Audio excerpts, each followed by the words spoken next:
Hi everyone, and welcome to another episode of Spark. Actually, we just finished recording. I can promise you, this was so inspiring. Today's guest is Markus Müller. By education, he's a lawyer, but actually he never practiced law. He started his first business, sold it to Blackberry. Afterwards, he joined Blackberry as head of Germany and then head of Europe. But he never felt fulfilled. One day, in a random airport, in a random bookstore, he started reading a book, The Top 5 Regrets of the Dying. And he identified with all of these regrets. On the spot, he left his job and started his journey to find what makes him happy. Markus will be talking today about how can you find your own success on your own terms. How can you look death in the eye and make sure that you use your time on this earth consciously and make the best out of it. This one is very inspiring, and I can tell you, you will get a lot out of it. Please give it a go.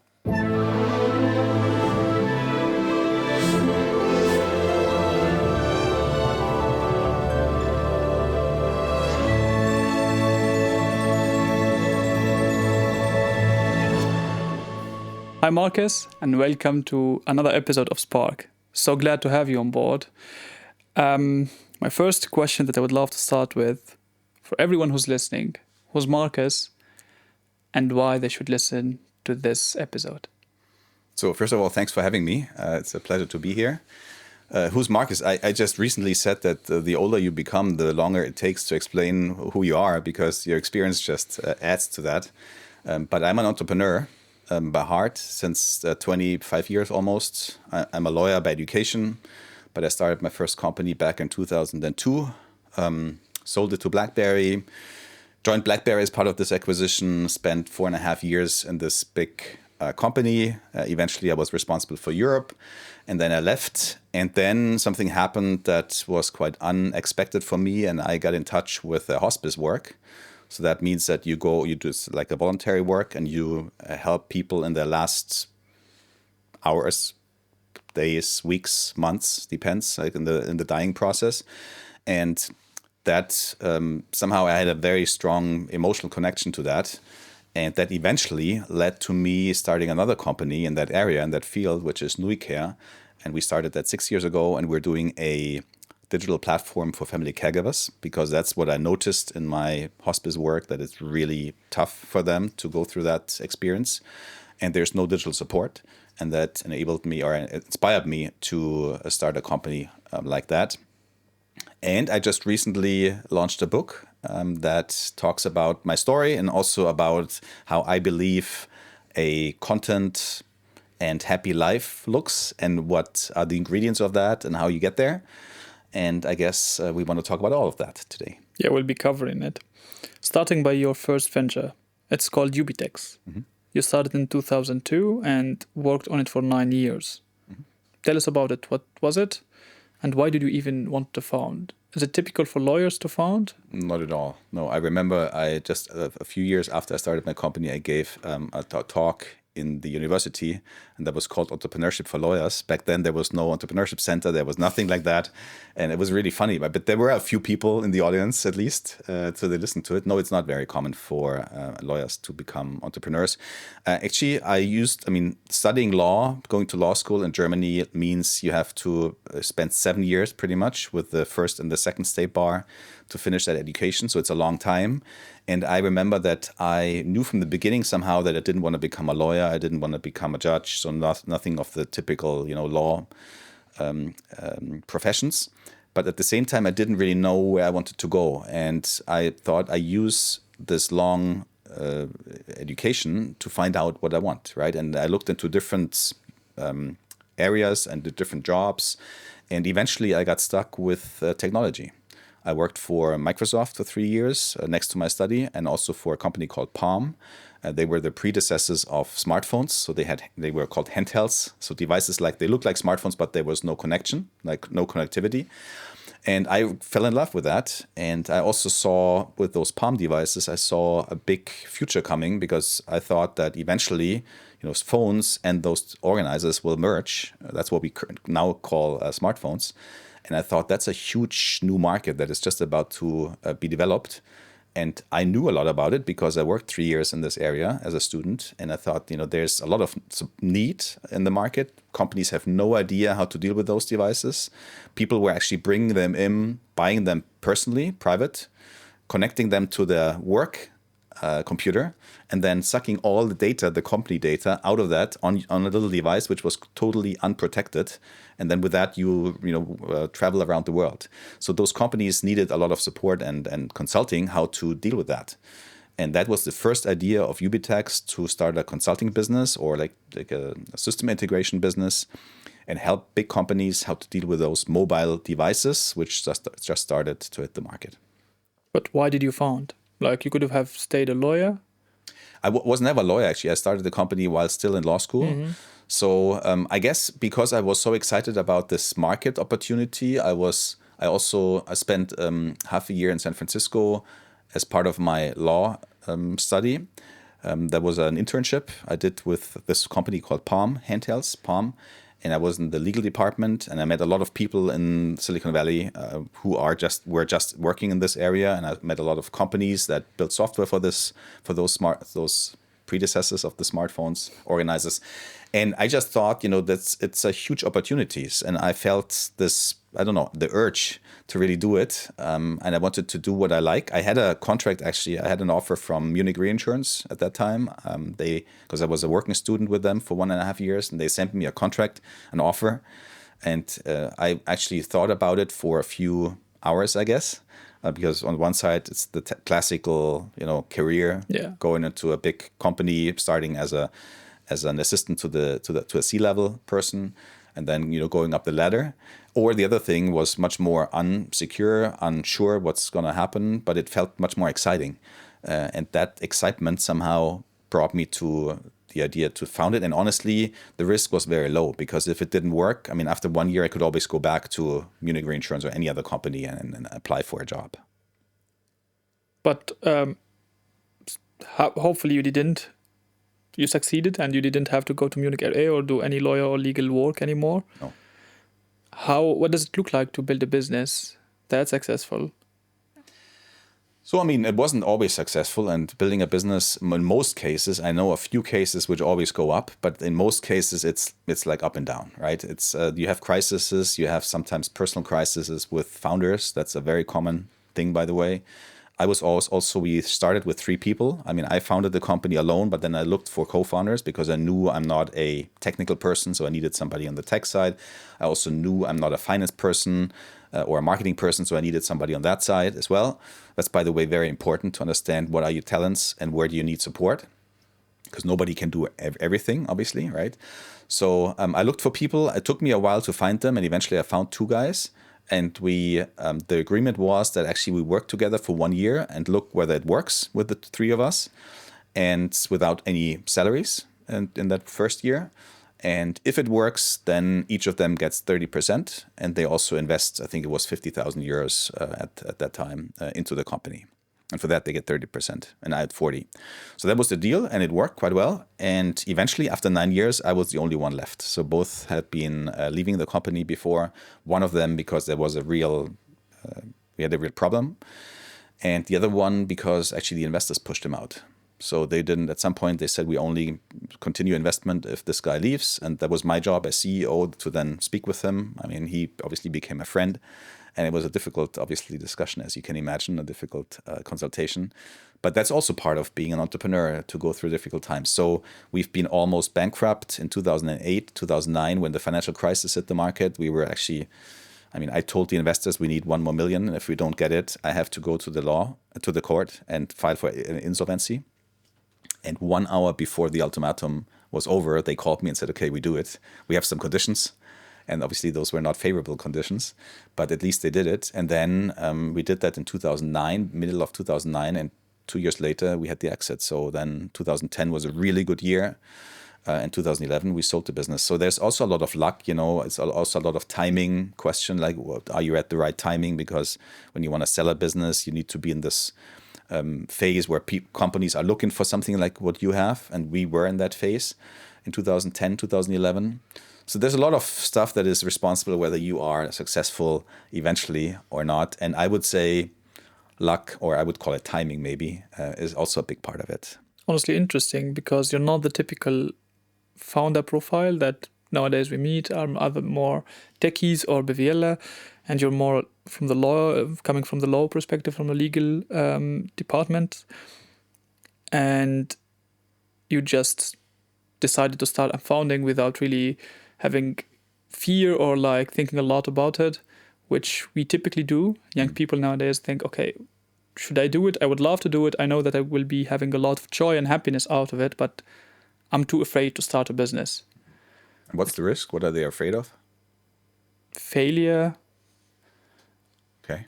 Well, if you fail, then fail at the beginning of your career and not in the middle, Yeah, that's also fair. I mean, if you fail eventually, after let's say after 1 year you find out it's not working, you don't get find investors or whatever, you can always apply for a job with a bigger company, and I guess they would probably even like that you tried something like that and you bring some entrepreneurial spirit. That's what everybody's looking for, right? They all, like, even some big companies sometimes ask me, can you give us a speech about entrepreneurial mindset, because we want to have more of that in our company. So I can only see positives out of that. If you don't, I mean, obviously if you do it try it for 10 years and you fail 10 years, then it's not a good idea, but try it out and see if it works. I don't see any downside, specifically when you're like young after university, right? If you do it when you're 40 or 50, then I guess it's much more difficult, because then you already built a career and then like you have this, drop if it doesn't work. But if you do it at the beginning, I would only say it's only upside, and there are so many, support programs in place like Exist, for example, where you don't even have to look for money. I mean, you get money for the first year. I mean, we had to look for money. I had to go to my parents because Exist didn't exist at that time. I had to borrow money from my parents because I didn't have anything. I went to my uncle even and got borrowed some money from him. So I think nowadays it's much easier than it was at that time, and I would say the risk again is going towards zero. So to sum it up, what would you say as the typical or not typical? What would you say? Any advices or any tips to anyone who wants to found? What do they need to have? Any specific skills? Any specific mindset they should already have, so they can say, okay, it's time to found, even if failure is there, but I will just proceed. So, I mean, first of all, I think it's super important that you have something where with which you're emotional about it, like a problem, a topic you want to found in. Like I'm not a big fan of people saying, I want to found a company, now let's take a look at 10 problems, let's make a list, a SWOT analysis, and then find out which one of that might be the most successful one. In my experience, the really successful founders are the ones that have an emotional connection with something, right? They see a problem and then they feel that it's not just their brain saying this is a problem, we need to solve it, but also they're emotional. They have it tears them towards this problem. You know what I mean? Like a passion. I would say passion probably for something. Because if you don't have that passion, then in my experience, if something goes wrong in the first year or 2 years, like when you have this drop, which I talked about, it's not always going up, then usually people drop the idea, because if they are not attached emotionally, if they not have a passion for this, they say, okay, it didn't work, let's go for the next problem.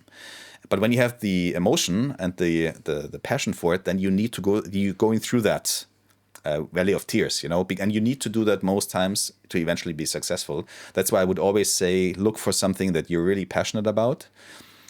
Secondly, I think it's super important that you know what you can do and what you can't do, where your talents are. That's what I said at the beginning. You can't do everything. So you need to understand where your blank spots, where your white spots, and you need to fill that with co-founders, right? So you need to find people who can fill those spots. In my experience, most likely you shouldn't ask your best friends. I know cases where it went well, but I know a lot of cases where actually after that they weren't friends anymore and they didn't even talk to each other anymore, because being an entrepreneur and being together in a company obviously puts a lot of pressure on everybody, you know. And if you have like stress in your business, it's really difficult to separate that from your personal life. I mean, I know people who even founded their company with their wife or husband, right? I could never imagine that, because as soon as you have an issue on the one side, you automatically have an issue on the other side, right? So, I mean, I would not advise anybody to get their closest friends. I mean, you can ask acquaintances, obviously, right? You don't need to go for total strangers. And I also knew one of the guys I founded Ubitex with before, but it wasn't a like really close friend, right? And I would not go for that. I know a few people who where it worked, but in most cases, it was very difficult. So know what you can do, what you cannot do. Find co-founders, super important, and do something where you're passionate about, and not just your brain tells you, okay, this is a huge opportunity. We can make a lot of money. You know, you also need that passion. Otherwise, it's my experience, it's really difficult. Interesting. You just really put my mind around different points that a lot of our guests were on the other side. For example, a lot of them said found with your friends and best friends, because even if you're not passionate about the idea, you'll be passionate about the team. And then you will, even if one of the founding team members is passionate about that and you like that person, you will be pushing yourself to kind of achieve and like get to his level or her level. So that's interesting. I think it's a high risk. Let's put it that way. I mean, I know cases where it worked, right? I just think that the risk of mixing those two things too close together is just a high risk, because even when you're on the friendship side, when you have a problem on the friendship side with that person, you're automatically taking that into the company. Business. Of course, and you cannot distinguish that. That's why I'm also saying, like, I would never, you know, with a girlfriend or a wife, I would never found a company, because if you have a relationship issue, that's automatically part of your company, right? True. And I can't imagine anybody separating that professionally, you know, 100%. That's unhuman, I guess. But aren't you, if you spend so much time with your co-founder at some point, you will be either way friends. Yeah, it's something like maybe a friendship. I mean, with my co-founder, for example, with the current company, they're close. But I wouldn't call him like my best friend, you know. I wouldn't call him a really close friend. I mean, we get closer, obviously. The more you spend time together, the more you work together, the closer you get. But there's still a difference. I mean, I still have my friends, you know, outside the business. And I guess that's the difference. Yeah. Interesting. Then you sold your company to Blackberry and then you joined them. You have been the managing director of Germany and then the head of Europe. How was the switch from being an entrepreneur, free as a bird, and then you're just part of the corporate world? So first of all, the reason why we sold the business was that, first of all, after 9 years, I was kind of exhausted a little bit, and I wanted to do something new, honestly. That was one thing. The second thing was that we saw consolidation of the market. So when you start seeing consolidation, you're either part of it or you don't gonna make it, the exit. That was also obviously encouraging us to look for buyers.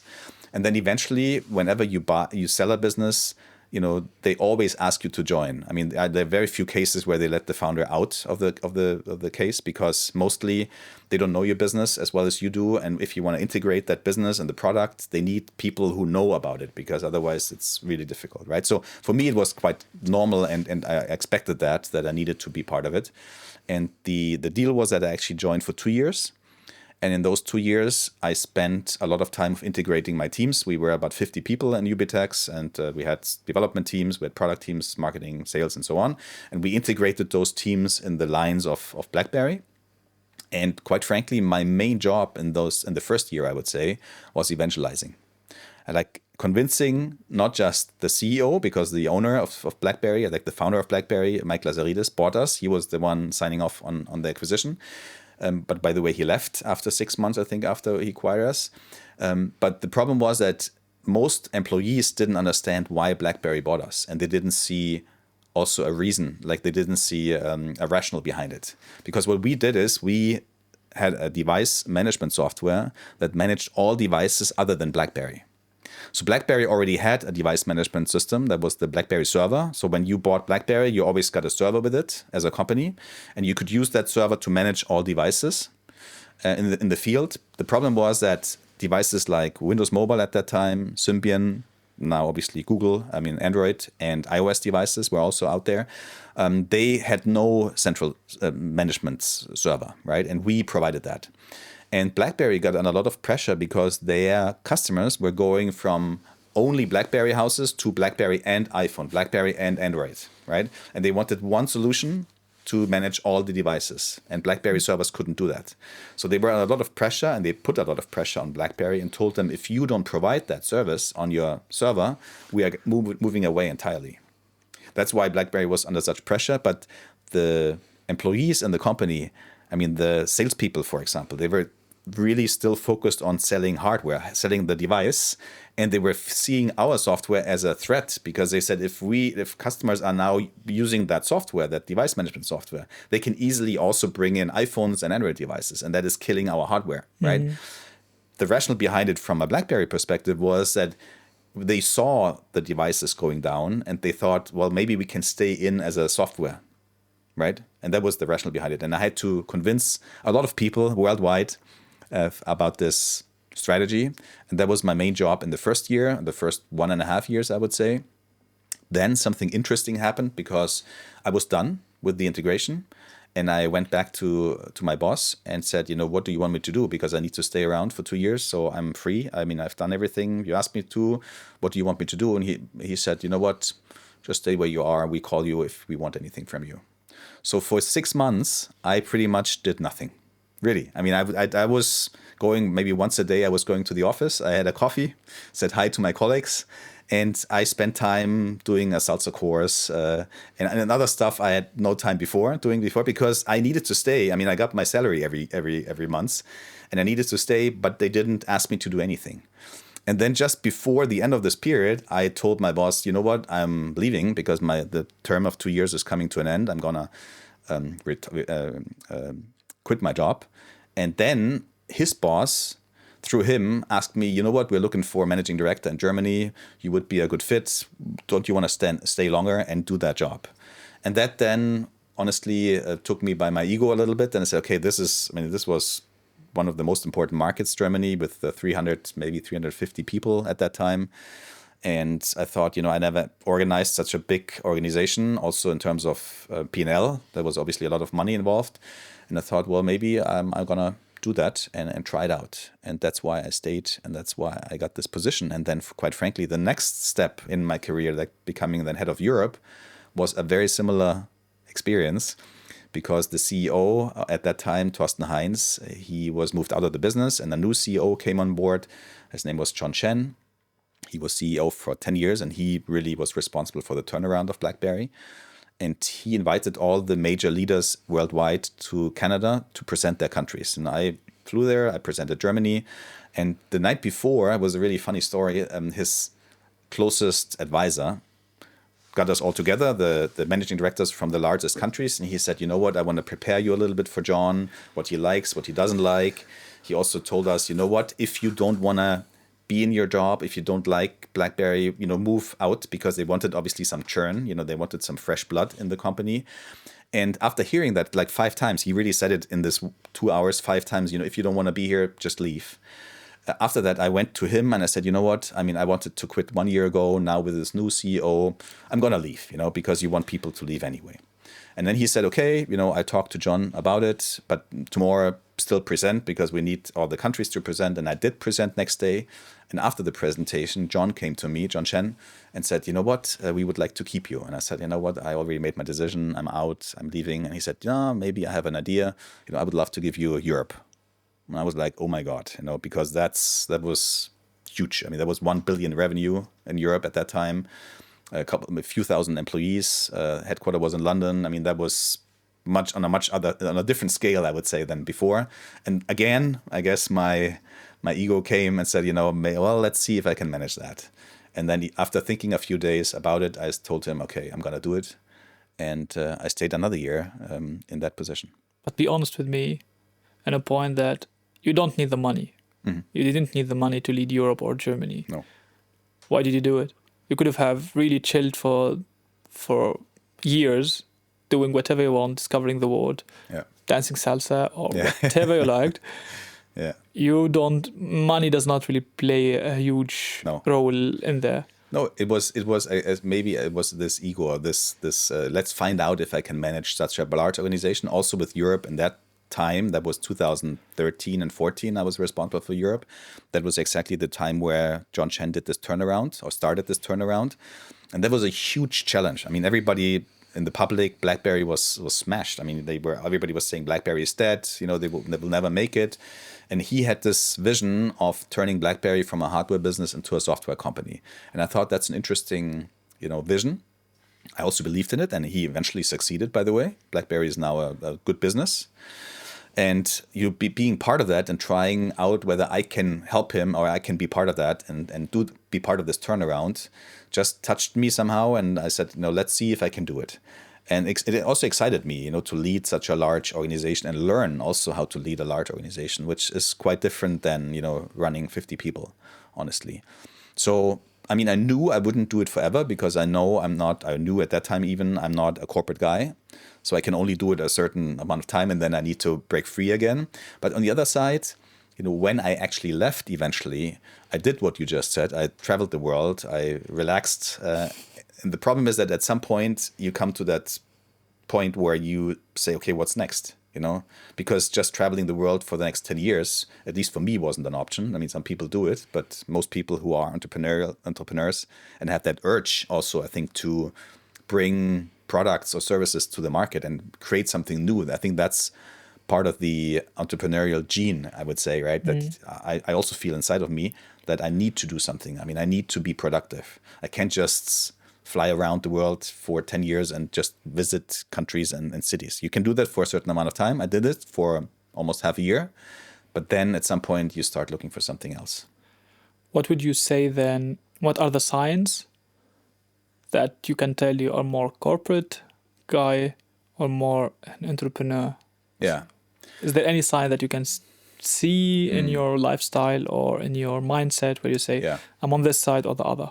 I think there are. For example, it was funny because when I had this contract from Munich Reinsurance, I went to my former Munich Re boss, a lady, and I asked her, I thank you very much for this contract, but I also have my own business now. What do you think I should do? And she said, you know what, do your own business because I can see you are that type of person. I think it's much better for you to have this freedom. And that's one thing that if you really like to be free, if you're a free spirit, if you don't like other people to tell you what to do, if you don't really need a lot of security, that's a big prerequisite, I believe. If you're very security cautious, then being an entrepreneur, because you have a lot of uncertain times as entrepreneur, like as I told you, when we were almost bankrupt, I mean, I didn't sleep for 3 nights. 1 hour before the ultimatum, our investors called us. I mean, that's a lot of stress, right? Or in any new financing round, unless you have, months ahead, always creates stress, right? So if you are a very secure, cautious person and you need that security, then maybe being an entrepreneur might not be your first choice, unless you have other founders who cover for that. I can also see, maybe tech people, like tech CTOs who don't need that 100%, in their personality if there's somebody else covering for them. But in general, I would say if you are more like a person who likes to decide by yourself, don't like if other people tell you what to do, you don't need a lot of security, and you want to have an impact. That's also, I think, a part of that. Because when you are like a small employee in Siemens, I mean, your personal impact is obviously small. But if you can build a business and that business eventually changes the lives of, thousands, millions sometimes of people. And even with us, we now with Nui, we have a little bit more than 10,000 active users. 10,000 family caregivers are better now than they were before because of us, right? And that gives me at least a very good feeling about having an impact, right? And I guess when you are part of a big company, maybe you can also see the impact of the company, but your personal contribution is very difficult to measure, right? So I think those are the few things. I mean, I'm sure there are many more, and maybe there are books about that, but that's what comes to my mind. So tell us about the story. how did you left BlackBerry and why did you do it? Yeah. So that's a little bit longer story, but I mean, I left BlackBerry because of one incident, and I'm also writing about that in my book. In this 1 year when I left Europe, I was living in London. I mean, officially living in London, but I didn't spend a lot of time in London. I was traveling around Europe almost every day. In this 1 year, I had 250 flights. So I really counted them. In my Wow. 250 is like every day, one flight in average. So there was a lot of travel involved, and that also means, by the way, that you are very few days in the year at home, right? That means you don't have a social life. Like you're living in hotels pretty much. I mean, we had offices in the main European cities, like in Amsterdam, in Milano, in UK, obviously, in Germany, and other countries. And I was traveling between those offices all the time. And then at night, you are either at an event or you're at this hotel, sitting at the bar, drinking your wine, having maybe a good dinner. But there's nobody there. There's no social connection, because in BlackBerry, at least, I don't know, maybe about other companies it's different, but in BlackBerry it was not very normal to have personal friendships with people who are below you. And since I was the only one on that level in Europe, there was nobody like next to me or even above me, who I could really build a relationship with or build like some spend some time with. So it was very uncommon that, for example, I would go for dinner with a few people who worked for me, unless we have a business meeting. Obviously, then it's different. But just to go out. So that's why I was missing a lot this social connect. How old are you at that time? How old were you? I was 41. Yeah, 40 or 41. In 2013, I was 40, and then 2014, I turned 41. Mm-hmm. Yeah, and I remember that was something that I was missing. So I was traveling a lot. I remember this one day I was in an airport, I don't know which one, and I went to a bookstore because I had a little bit of time to kill before my flight, and I grabbed at a book that was called The Regret of the Dying. And it's a book written by Bronnie Ware, and she interviewed, I think, 1,000 people who were in their dying process, the end of their lives. And she asked, if you could live again, what would you do differently? What do you regret? And then she created a top 5 out of all those talks she had. And I remember that those top 5 were visible at the beginning of the book. You could look at the agenda and you could see those 5 things. And I remember 3 of them, and I read those 3, and I noticed if I'm continuing my life as I live it right now, I will exactly regret the same things. And I knew at that point, without even reading the book, I just looked at those things.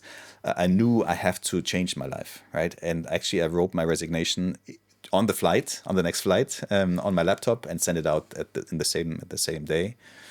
And then I was put on garden leave 5 days, I think, later, and then left to Thailand to spend some time with a friend of mine who lived there and to relax. And it really took me 6 weeks to get my whole system, my adrenaline, to a normal level. And I spent most of those 6 weeks in a Hancock, just reading and relaxing, because my system was so high driven. I mean, with this adrenaline and with this constant stress you have, that I needed 6 weeks to get down. Going back to the book, what are the 5 regrets? I mean, I have them written down. I can break them down one by one. Yeah. And I would love to have your feedback on them. Yeah. So the first 3 were the ones that I remember. And the first 3 were also the ones that made me quit that job. And the first one, and that's, I think, the most important one, and that's also the number 1, by the way, in the book, is people would like to live their own life and not live somebody else's life. So do what they want. Right? I wish I had the courage to live a life true to myself. Yeah. Not the life other expected of me. Exactly. Thank you very much for the exact pronunciation. I went to check the book. I already bought it. Okay, good. And that really struck me, because when you are a successful manager, one of the main challenges, I believe, or the danger actually, is that everybody envies you. Everybody gives you recognition, right? Everybody says, I mean, you're an amazing guy because you have this career, you are at this position, you make a lot of money, you travel the world, which at the beginning is also quite nice, but after a while it gets exhausting, and again you're missing a social life. So everybody is giving you recognition, and again sometimes also they envy you, right? So it's very difficult to then be in this position and say, well, although everybody else likes what I am, I don't like what I am because I have other needs. I have needs that I cannot live because I'm spending 98% of my time with this job, right? So there's no space for anything else. For example, no social life, right? And if I feel that a social life is important for me and gives me also pleasure and joy and everything, and I cannot, I'm sacrificing that for this job. And then at some point, and I think that's what those people regret, right? That they regret that at some point they didn't say, okay, I'm not willing to sacrifice that anymore, but I want to change my life. So that was the most important one, by the way. I remember 2 more of those 5 regrets of the dying, and one is in the direction of I would have worked less. Yeah, second one. Yeah, which, by the way, is also very closely connected to what I just said, right? I mean, when you do 98% your job and 2%, most of the time, the other 2% you just relax because you're so stressed that you need some time to relax. And the third one, I believe, was something like I would have spent more time with family and friends. No, actually, number 3, I wish I had the courage to express my feelings. Okay, yeah. That didn't resonate so well with me, but keep going. What's the number 4? I wish I had stayed in touch with friends and family. That's what I meant. That's the third one that caught my attention. Why did it got your attention? Well, because I missed it a lot. I didn't, as I said, I didn't have a social life. So I mean, whenever I was in my apartment in Munich, which again was usually one night per week, people called me and said, hey, do you want to go for a hike on the weekend, or should we go for dinner or something? And I was usually so exhausted that I said, no, I can't. I mean, I would have maybe some time, but for one day, but I couldn't. Or even when I met, I was not in a relationship at that time. So when I met a girl just randomly and she said, what's the next time you're here? I said, I don't know. I mean, I didn't even have time for a second date, and that was something I was missing. So that's why it resonated with me, because I saw what I'm missing and what I'm sacrificing. And I guess at this point, I was not willing to sacrifice that anymore. I think number 5, also really important. I wish that I had let myself be happier. Yeah. Well, I believe that is maybe a result of the other things. Like when you fix the other things, when you live an authentic life, my experience at least is that you're also more content, more happy. I mean, happy, I don't really like the word happy, because happy, for me, happiness is always like a peak. For example, when I sold my company, I was also happy for maybe, I don't know, 2 months, 3 months. That's a peak, like you get this like a junkie, you get a shot and then you feel the peak. And then after a peak, it goes down again. So happiness can only be this peak, and it can't be a feeling that you constantly have. I would say it's more like being content. When you're content, this is more like at peace. At peace, exactly. That's a state which also you cannot achieve all the time. Obviously, you still have ups and downs, but maybe like I would always say, if you have an amplitude, you can live your life like this. Mm-hmm. Or you can live your life like that. And I think the second one is more content. The other one is super happy, but also super depressed. I don't think you can only live your life up here. If you want to go up here, you also have to go down here. I think the amplitude is always the same in both directions. If you want to be up here, there's no chance you have to be here as well.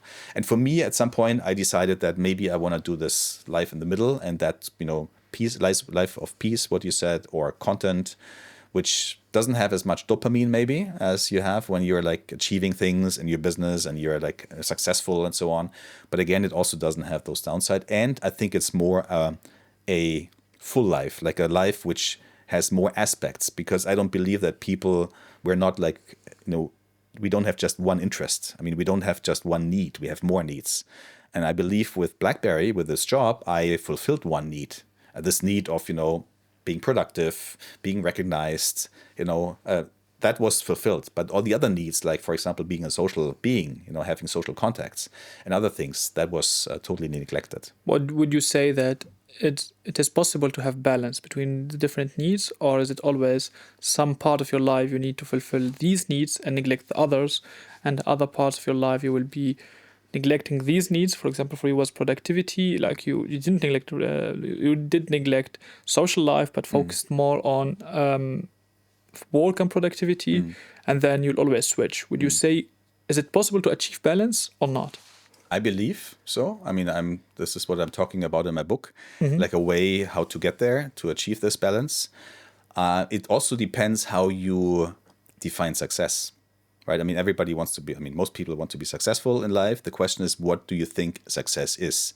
If for you, success is to be like Elon Musk, to have a company that is eventually like Tesla, for example, you probably have a hard time living like a balanced, peaceful life, because it's not possible, right? If that's your definition of success, then I guess that's a decision you need to take. But then I can help you even with my book. I think if you define success and remember those people who are on their dying bed and regretting things, maybe I don't know what Elon Musk will regret on his dying bed, but I guess there's a lot of stuff he will regret. For me, success is more to live a balanced life, right? And in this balanced life, and that's towards your question, obviously not all my needs are balanced. It's not that everything is like 25%, or 20%. If I have 5 things in my life, and like maybe I can come to that later. In my book, I'm talking about qualities. I say, if you come up with qualities that are important for you and live those qualities in your life, that eventually creates a more peaceful and a more successful and a more happy life. But those qualities are not balanced in terms of everything is the same. Like when I'm an entrepreneur, for example, maybe right now my entrepreneurial quality covers, 60% of my life, right? And others do less, obviously, right? So you still have some focus areas where you need to spend, and that also depends on the period in your life. Maybe when I'm 70, I will still will be an entrepreneur, I believe, heavily. But maybe my entrepreneurial part won't be 70% anymore as it is right now, but maybe only 30%. So that can also change, in terms of your lifespan. But eventually, I believe for me, a successful life is to understand what your needs are, to understand what you really want in life, to put them down on a piece of paper or to acknowledge them, and then to find a way to let them all in your life. Not again the same amount, but still let them play a role, because otherwise I believe that when you are in your dying bed, you will regret that. How would you know what are your needs? So that's an interesting question. And in the book, I'm describing it that for me, at least, my first step was to talk about values. So I went to a coach and I asked a coach, and I told him, I want to find out what are my priorities in terms of values. And what we did is she actually put a list of 100 values on the table, and I started sorting them. Like, first of all, I sorted like, what do I totally it's not important for me, and what I really like. And I think I had 50 of those 100, just roughly, that I liked. And then she said, okay, now we need to prioritize them, right? And now you need to decide what is more important for you. Is it freedom, or is it belonging, for example, right? And then I said, okay, let me feel inside of me what's more important. And then you start sorting, right? And eventually I think I had 5 or 7 values, and I did a ranking, like it was like a pyramid. At the top were 5, and then there were a few more down there. And from those, because a value is very theoretical, like freedom, what does freedom mean? I can express freedom in different meanings, in different ways. And that's why the next step then is something that I did through this practice of imagining myself onto my deathbed. That's one practice, by the way, which is recommended in a very good book I read at that time that was called The Big Five of Life by John Strelecki. And he suggests that imagine yourself that you are 90 years old or 100 years old, you're on your dying bed, and you look back to your life and what should be happening in your life or should have happened in your life that you now can go because you have achieved everything that's important for you, right? And that's one way to find out, like, okay, what's really important for me? Because when you imagine yourself in this dying bed position, there's nothing ahead of you. There's also nobody judging you because you're alone, right? You're just in front of like finishing your life.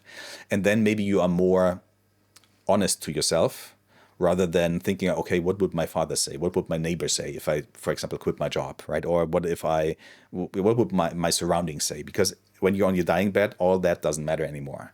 And that's what usually makes you more humble, but also more honest to yourself. And that's one way to find out, okay, what are the important things for me? And one of the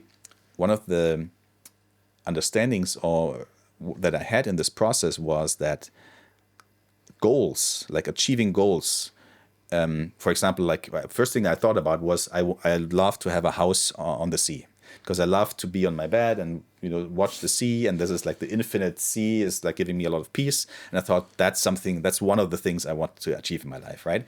But then I remembered that, and I call this the Golden Gate Syndrome in my book, that whenever you achieve something, then there's a quick peak, like when I sold my company, but after that peak, you're back to your normal state.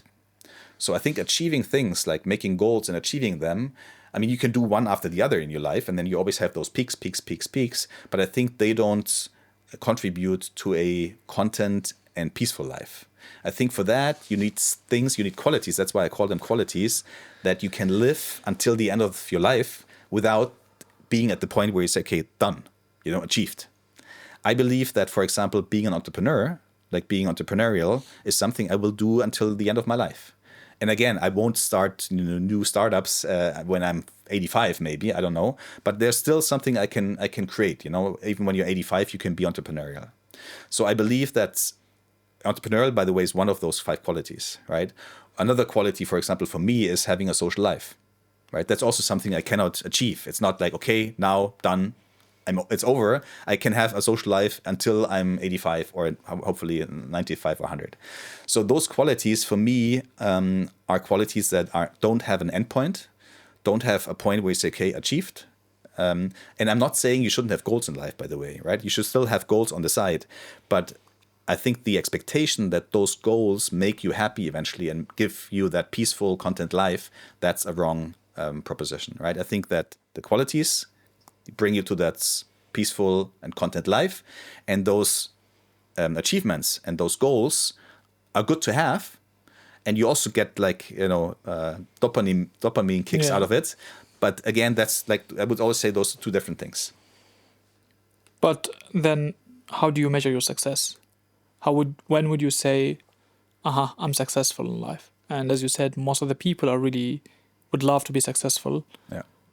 And I think there's a really good misconception that you already pinpoint today, is that in my mind and in most young people's mind, success is only career. Yeah.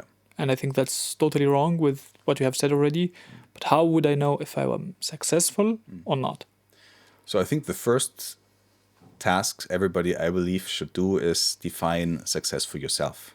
Because the tendency obviously is that we're taking what society thinks success is. For example, being a successful entrepreneur, being a manager, top manager, having a lot of money is always success, right? Unless you inherited it, maybe. So find out whether those definitions of society are the things that really you believe are success for yourself, right? And that's why I'm saying it needs a lot of inner work to understand, what do I really want? What do I want from life? And how do you do that? Well, I mean, again, one example I made with this, imagine yourself on the dying bed. You can do meditations. I mean, there are different ways to get to that. I also did a fantasy travel once that's almost like a hypnosis with a coach who goes deep down into your consciousness and tries to find out, like, what are the things that you really burn for. And the thing why I like those things is that you detach all the expectations from around you, because that's super dangerous. If your father has the expectation that you should become a successful manager and you don't, that expectation, unless you let it go, is always driving you towards that direction, although maybe that's not what you want in life. So you're fulfilling, then that's the number 1 regret of dying, right? That they didn't live their own life. They lived the life of the father. If the father has that expectation, and we all have that. I mean, I have had that. I wanted to show my father that I'm successful, right? So I think it's important to understand that what are the expectations of somebody else or the surrounding, and what are my needs? And that's a process. That's a process you need to go through. And that's just not like a 5-minute practice and then you have it. It's a process. And maybe it's also a lifelong process, right? It's not never, I think you cannot get to the point where you say, okay, now I know myself, I know everything. It's a lifelong process, and I call it reflection. Reflect yourself and find out, like, what is happening inside of me. Like, why am I getting angry now? Like, okay, when am I getting angry, for example, right? What's happening? Why am I reacting to that? Like, just this reflection of yourself, your needs, that's part of it. Your emotions, that's also part of it. And I think through that, you can eventually define that success, what I'm talking about, your personal success, and then try to live a life that you achieve that personal success, which can look very different for different people. I mean, if you are a musician and that's your your main passion, then maybe your success is, I don't know, to write a play, which eventually will be published somewhere. But that can be very individual. That's why I'm saying, or if you're, you can also be successful if you create a family, right? And then be a family father and your children have a good life and so on. That's very personal. And I think everybody needs to understand what are my needs. And most of the time, I believe we are orienting ourselves on the success factors of society, of other people, and that at some point creates a disharmony in everybody's life. I mean, I meet so many successful managers, top managers, who tell me, not in front of a microphone, obviously, but behind closed doors, you know what, I have achieved everything I wanted in life, but I'm still feeling, I don't know, I'm not happy, I'm not content, right? And that's why I think you're neglecting your real needs. You're just fulfilling somebody else's, in that case, the society's vision of a successful life. You're living that. I just recently saw a documentary of Avicii. I'm not sure if you know this DJ, right? There's I think Netflix series right now. He has achieved everything. I mean, he was 28, I think, and he was the most successful, most famous DJ in the world. Had a lot of money. What happened? He killed himself, right? Eventually. So, and I believe one of the reasons, I mean, at least looking at the documentary, obviously I didn't know him personally, maybe was that he really neglected his real needs. He was living a life that everybody expected him to live.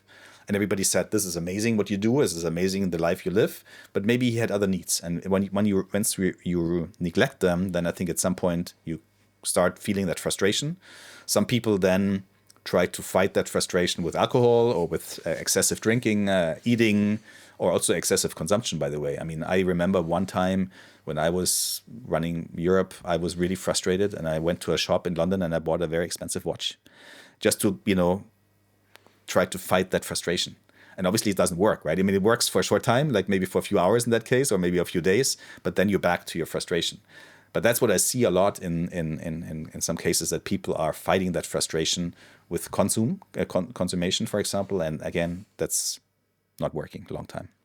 The way you said it feels like, and I know a lot of people will feel it similar, is like, I would love to have such money to just go and consume and like buy an expensive watch. Yeah.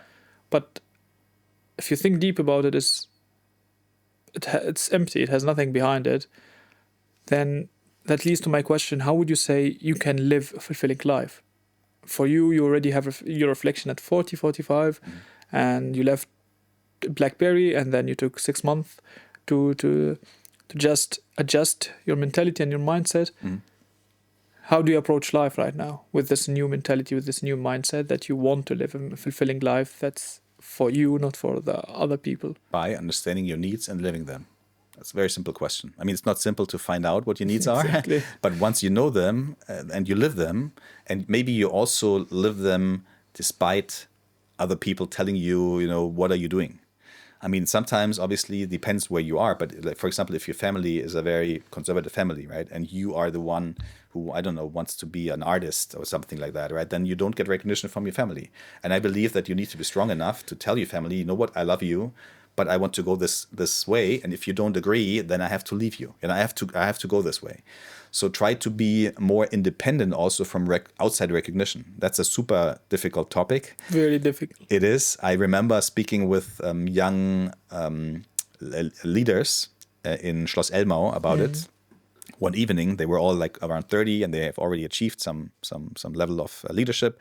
And we talked about it, and they said, for us, it's very important to have this outside recognition, which is obviously making you dependent, because you need to act to get recognition, right? And if you see, if I do this, I don't get recognition. If I do this, I get it. Then you always obviously do the latter, right?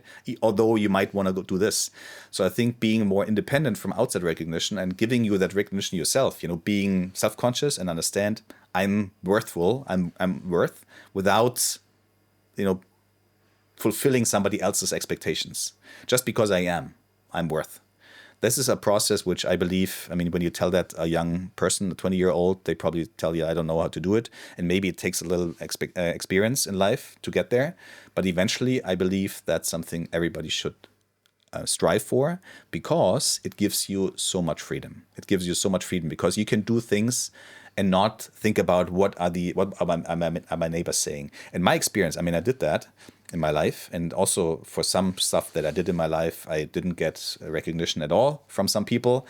But eventually, I believe that when you're authentic, everybody envies that. You know, everybody says, "Wow, this guy is really living an authentic life." Eventually, it's a process where you get a lot of pushback at the beginning, because when you go this route and people say, you know, we don't like, you should go this route, they push back. But eventually, I think if they see that eventually you're an authentic person and you're living your authentic life, then everybody's like, wow, I mean, that's amazing, right? Although I'm not agreeing with that. I mean, I don't like that specific topic, but he's authentic. And I think that's the recognition eventually that you finally get without needing it anymore than at that time. That's what I see. I mean, I also sometimes when I gave interviews and newspapers wrote about me, they always ask me, can we also write about this Tantra experience you had, right? I said, I don't care. I mean, you can write about it. And even the FAZ, you know, the Frankfurter Allgemeine Zeitung, which is a business paper, wrote about it. And I'm fine with that, because that's also part of me. And if people don't like it, I don't care. You know, I don't give a shit, honestly. So, but a lot of people then came to me and said, you know what? I mean, I really like that you are authentic, right? But again, it's a process, and it's a process to make yourself more independent from outside recognition. And I believe that's an important process everybody should strive for. It's not easy, and it's a long process maybe, but you should start going on that path, because it's very fulfilling and very rewarding. But any framework, any tangible tips that anyone, any listener could pick up and start this journey? Because for me, living an authentic life is a dream. Yeah. But how do I get there? What's the first step? Yeah. I probably reflection. I believe that when you reflect on yourself as much as you can, for example, when you feel that you get recognition from other people, right? When somebody comes towards me and says, hey, you know, I always love what you do. It's so amazing. You have this company, blah, blah, blah.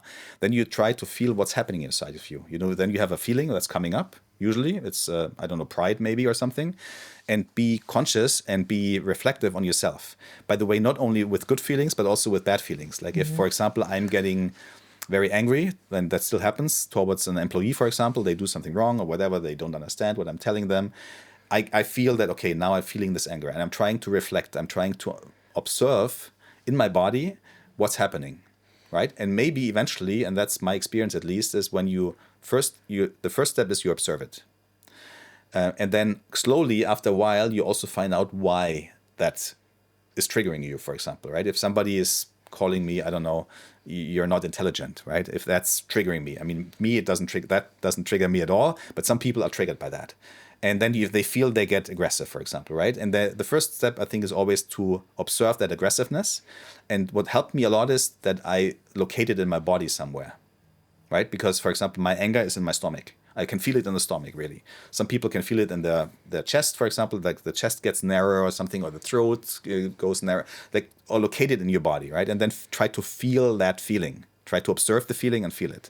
And my experience is that sometimes, if you feel it long enough and often enough, that there's a glimpse of an idea coming to your head why that is.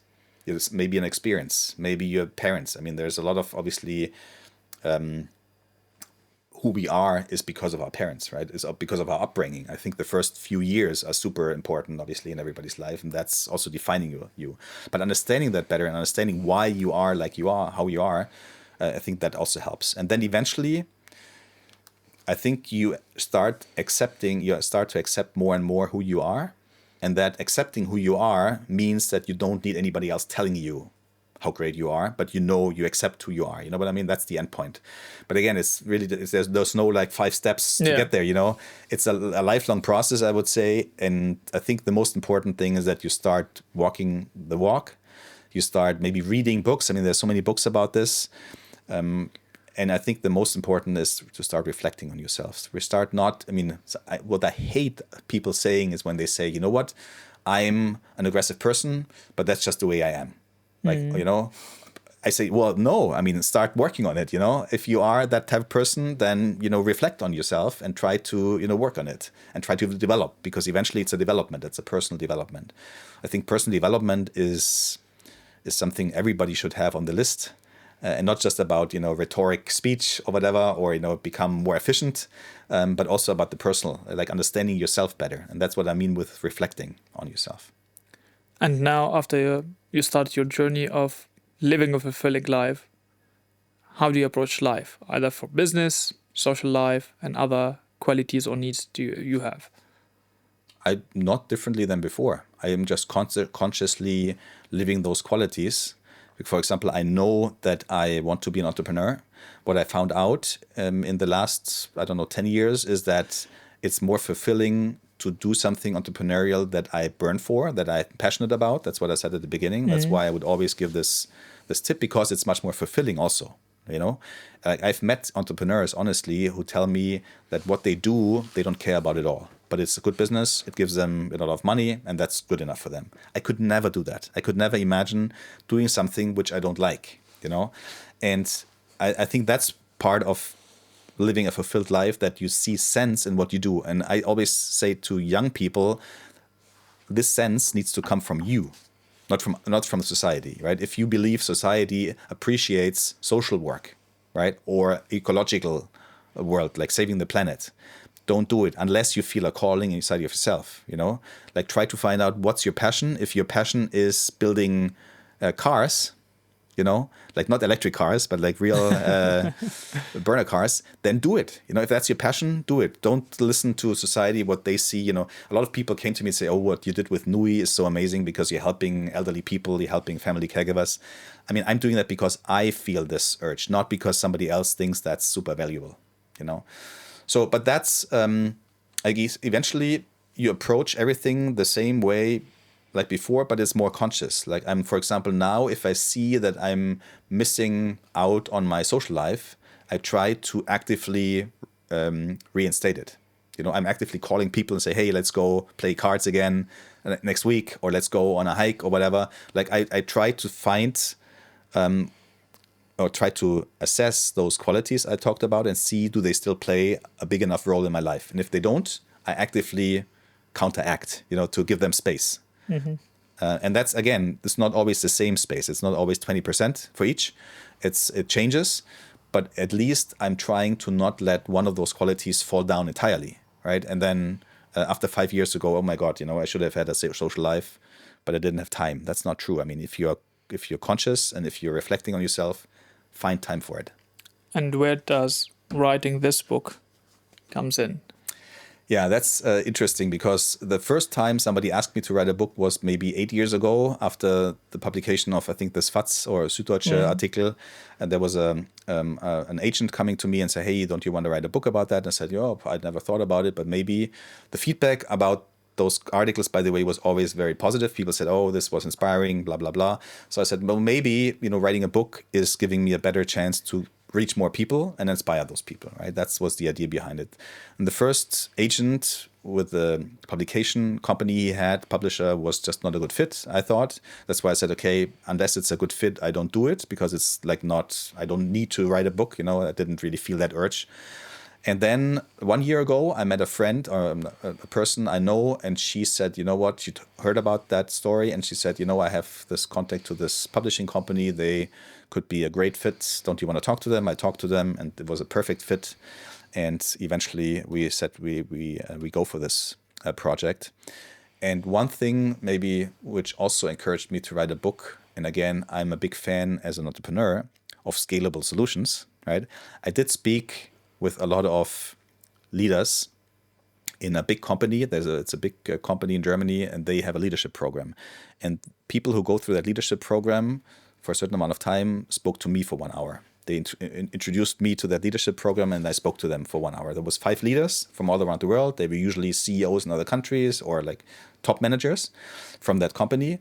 And they had the chance to speak to me for 1 hour. And the way the discussion went was always the same. It was really funny, because they saw my resume before, and usually they entered the meeting and they said, you know what, we saw your resume, what you did with Blackberry is interesting, change management, transformation is an interesting topic. We also have that. Let's talk about this. And I said, no, I don't want to talk about it.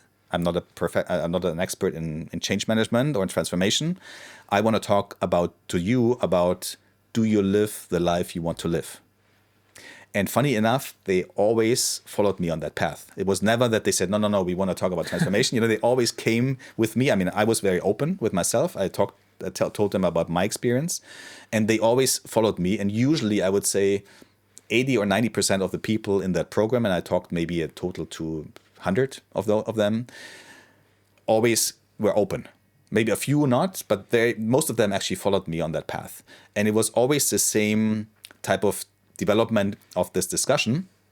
And after, 20, 30 of those meetings, I went back to the company and said, you know what, I'm tired of it because it's always the same. I need to take a break. And then I thought, you know what, if I had a book to hand it to them and say, hey, read the book because everything is in there, then I don't have to go through this process every time. And that was another motivation for me to write this book. Are you stressed about that no one will read your book? Yeah, that's also an interesting question. I actually have the same because already we just launched the podcast, and I'm also stressed that no one will listen to the podcast. Yeah. It's interesting. So first of all, I was very inspired by a quote from Oprah Winfrey, because she had the same thing. When she first started doing TV, she always thought about, or even doing a movie and writing a book, she always thought, okay, oh my God, hopefully people like it and so on. And she said, this is a quote I read about her. At some point she said, you know what, I changed my mind. I said, I'm giving a present to the world, which is a book or which is a movie or which is a TV show. I'm giving that as a present because I really like this and I really think this is valuable. Whether people take that present or not is totally out of my control, and I don't care. I'm giving this present to the world and they can pick it up or not. It doesn't affect me at all. I do it because I want to give, and that's, I read this and I thought, well, this is exactly how you should feel. I'm not sure if I can do it, honestly. Yeah, same. But it's a good inspiration maybe to go towards that direction, I'm still feeling that book should be successful. And the question is, what is success? Success, I think the average time a German book gets sold is 3,000 copies. For me, this wouldn't be success, obviously, because it's average. It must be more. But there are only very few books that are being sold like 100,000 times, for example. But so it's difficult to, what do you define as success? And I haven't put a number down to say this, if I achieve this, then I'm successful. But eventually for me, success means also that people get back to me and tell me that they got inspired by that and they started changing their life. That's good enough. If I get, 10 of those feedbacks, that's fine, Whether I sold 1,000 copies or 10,000 or 100,000 copies, if I feel that people can use it and they get inspired by it, that I would then also define as success. But I'm still feeling a little bit a piece of my personality saying, a Spiegel bestseller would be nice. Yeah.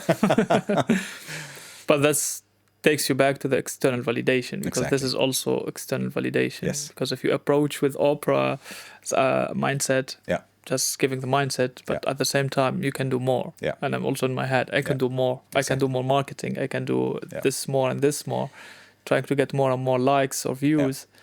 But it's not healthy because at the same time, you just push everything out and you're just waiting for other people, something you don't have control over. Exactly. So it's like you feel powerless, which I'm feeling at the moment, like I can't control if people really watch it. Yeah.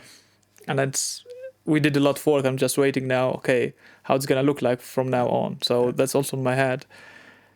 Going back to the book, what would you say the most important lesson that everyone who will read the book will get out of it?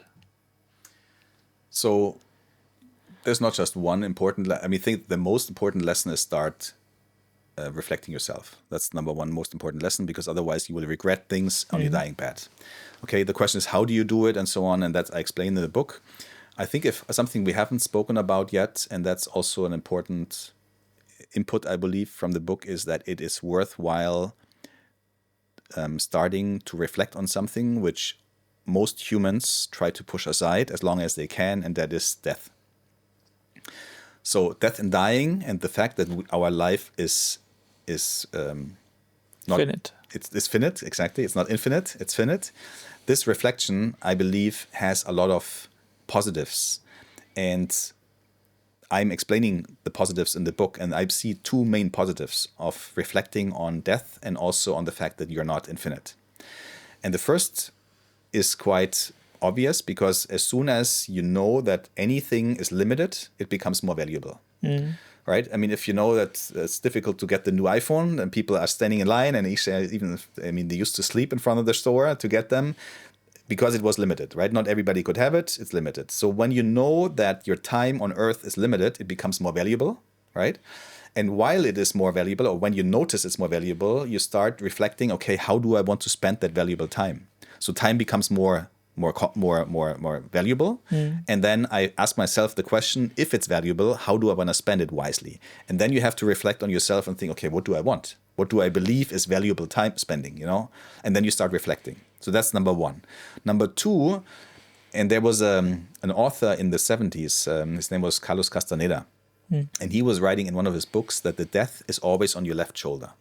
And what he meant with that is that whenever you face a problem, you face a challenge in life, you even are, I don't know, your girlfriend gets on your nerves or whatever, you can always look on your left shoulder, look death in the eye, and then ask yourself, is this problem or this challenge still a problem in the sight of the death?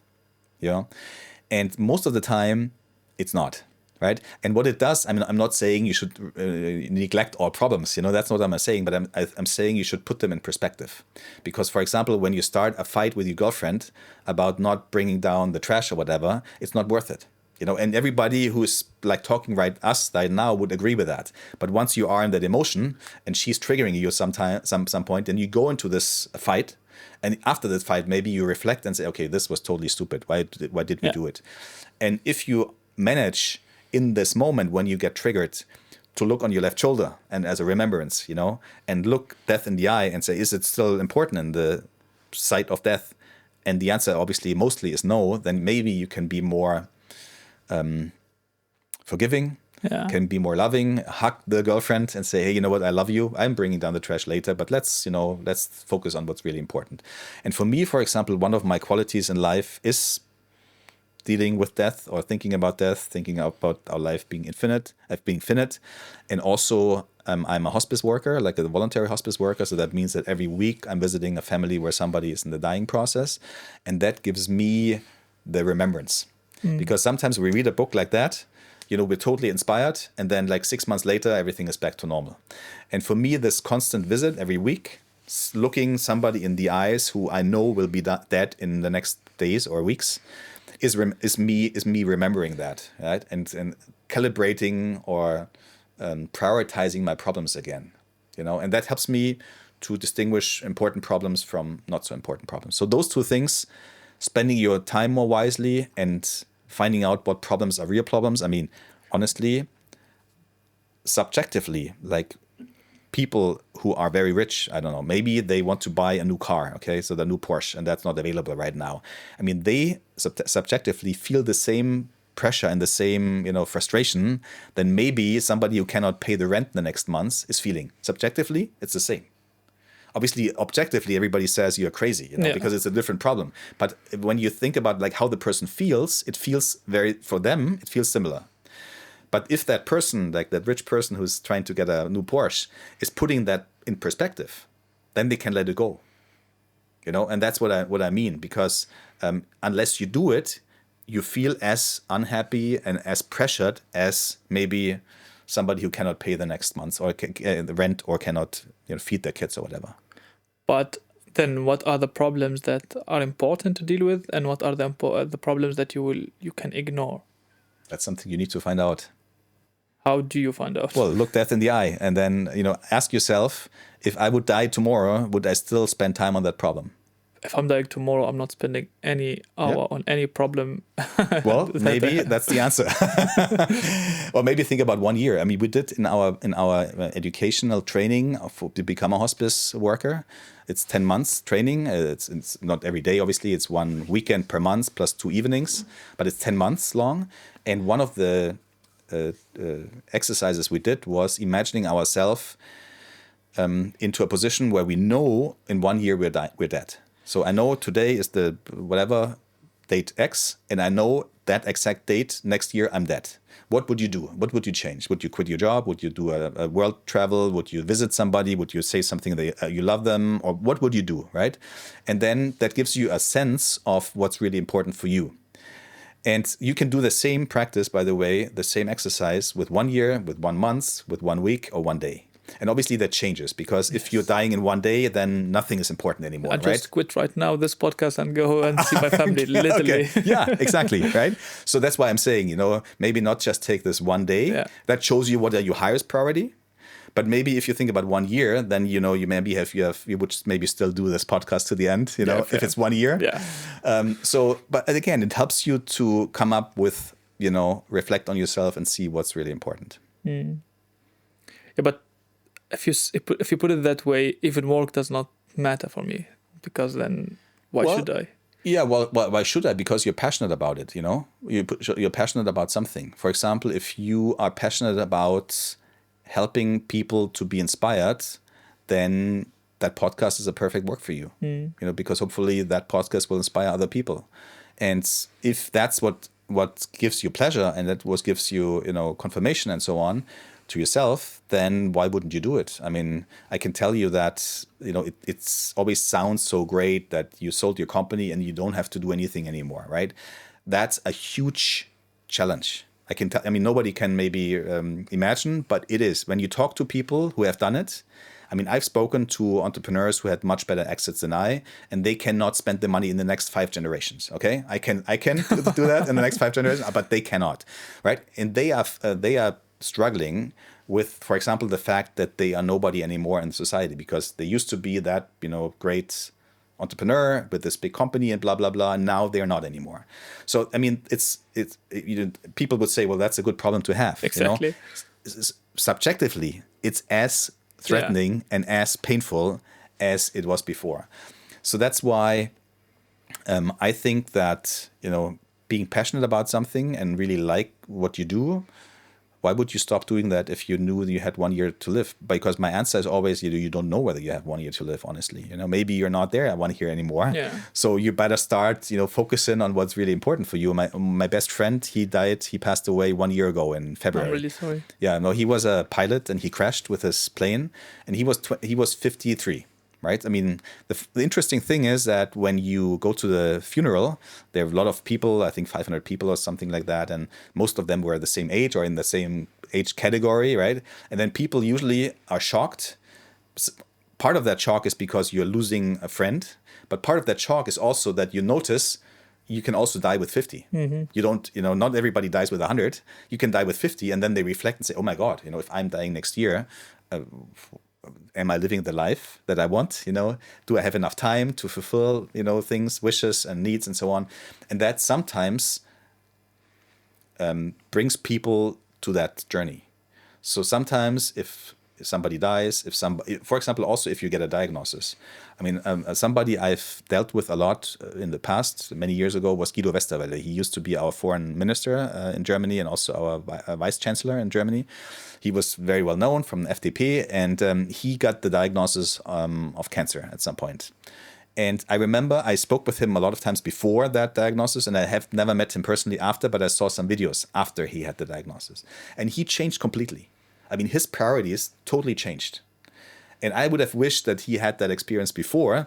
And that's why, by the way, my book's title is Im Angesicht des Lebens, so in view of life, because in view of death, when you're at the end, you cannot change anything. You have a few weeks and maybe you can change a little bit, but it's over, But I would love people to have that recognition and that aha moment when they still have a chance to change it. And that's why I'm calling this book Im Angesicht des Lebens, because then you can start creating your life around your needs and not regret when you're on your dying bed yourself. Interesting. Another exercise that I know about death, that for people to know their career, is imagine you're dead already. What are the 3 titles or qualities that you would love to have that are written about you? A good father, a good husband. You could fix 3 things, and these are the most important things that you should thrive for in life. Yeah. It's a legacy you leave. There's also a good exercise in the book Big 5 for Life from John Strelacki, and he says, imagine that there will be a museum about your life at some point. What do you want to be in that museum that, people, when you're dead, go to that museum and say, oh my God, this is inspiring, right? Imagine what pictures, what parts of your journey, should be in that museum, and then create a life that is worth, being shown in a museum. That's really interesting. It's a similar. Honestly, for me, that doesn't play a role at all. I don't care about my legacy. I'm not interested in creating a legacy. I'm not interested in naming, I don't know, a university hall after me or whatever. I don't, honestly, I don't give a shit. But that's me. I mean, I know other people who would think very differently, but for me, my legacy is not important whatsoever. Interesting. Markus, we can cover a lot. I still have a lot of questions in different areas. We can make this episode 4 hours and even more. But our producer wants to cut it short. And he is the one. Can blame it on him. It's always good to blame someone else. things on somebody else. Exactly. I would love to give you 5 minutes to just use them to talk to our audience. What would you tell them? And what are your advices for them to have the spark? This is the camera. So the first advice is to read that book, honestly. Unfortunately, it's only in German right now. I mean, I spoke with the publishers and they say if it's successful, then we might translate it into English, which I would love to do. I'm also we're also thinking about an audiobook, which I think we should also do. But I think the main question, the main message really is to start living a conscious life. Because, the reason why people regret on their dying bed and look back to their life and regret those things is that they haven't thought about it before. If they had thought about it before, I mean, you can make a decision and say, you know what, family is important for me, but I sacrifice it for something else because that's more important for me, right? That's a conscious decision, and that's fine if you make it consciously. But most people just live their life, and then after a while they look back and say, "Oh my God, what happened?" So that's why I'm saying reflecting on your life, living a conscious life, however you want to do it. There are different paths. I'm not saying like this path, book is the only path you can take. There are many paths. This is just a way to inspire maybe and to give you some inspiration. Take out what you like, throw away what you don't like. That's what I always did in my life. I read so many books. I talked to so many coaches, and I would never say that one of those books or one of those coaches, I would 100% agree on everything they said, but I took out what I liked. And eventually that created my personality and that created my view on the world and also on my life, right? And that's what I want to do with this book, give you a few inspirational glimpses and then start the walk. Don't just talk the walk, but walk the walk and start going on that path. And I think it's rewarding, and I can tell you that from experience. It is super rewarding. Although you go through hard times, that's also part of the entrepreneurship journey, but eventually it's very rewarding. Markus, thank you very much. It was super nice and inspiring to have you on board. Thank you guys for inviting me. It was a pleasure to be here. Spark is proudly presented by Ripple Film, storytelling for tech, B2B and beyond.